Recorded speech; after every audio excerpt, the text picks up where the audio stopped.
అందరూ బాగున్నారు, అందరూ బాగుందాము. యూట్యూబ్ ద్వారా టచ్లో ఉందాం, ఓకేనా. ఈరోజు బక్రీద్ పండగ, అందుకోసం షీర్ కుర్మా చేస్తున్నాను. అందుకోసం ఇది డ్రై ఫ్రూట్ కట్ చేసుకుంటున్నాను. డ్రై ఫ్రూట్ కట్ చేయడానికి చాలా బేజారు పని నాకైతే.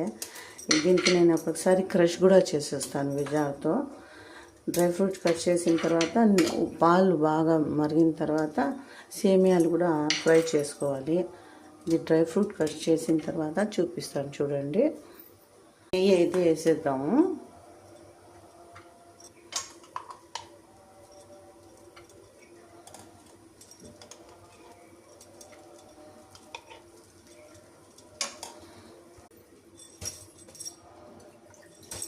పాలైతే బాగా మరిగిపోయింది.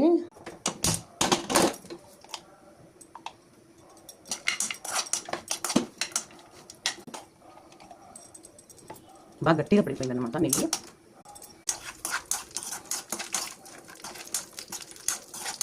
ఎర్రగా బాగా ఫ్రై అయిన తర్వాత తీసి పెట్టుకుంటాను. నేను 2 లీటర్స్ వేద్దాం అనుకుంటున్నాను, తక్కువగా ఉంది అందుకోసం.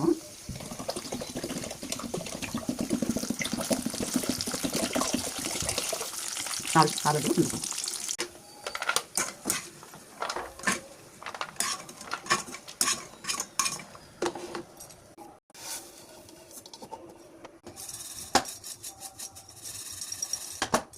వేసేద్దాము, దీంట్లో పాకం చేసుకుందాము.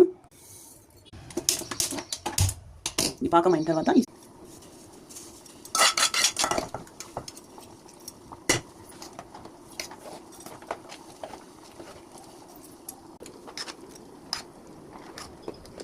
కొంచెం ఉడికిన తర్వాత ఇది చల్లారిన తర్వాత ఈ పాకం దీంట్లో వేస్తాను అనమాట. నేను మీరు బాగా అయిపోయింది, ఇప్పుడు ఆఫ్ చేస్తాను.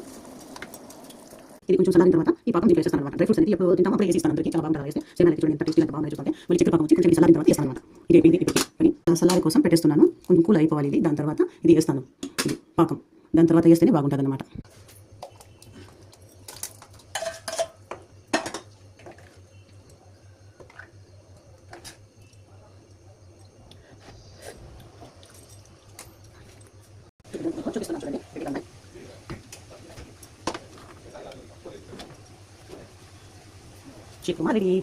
షీర్ కుర్మా రెడీ, చూడండి.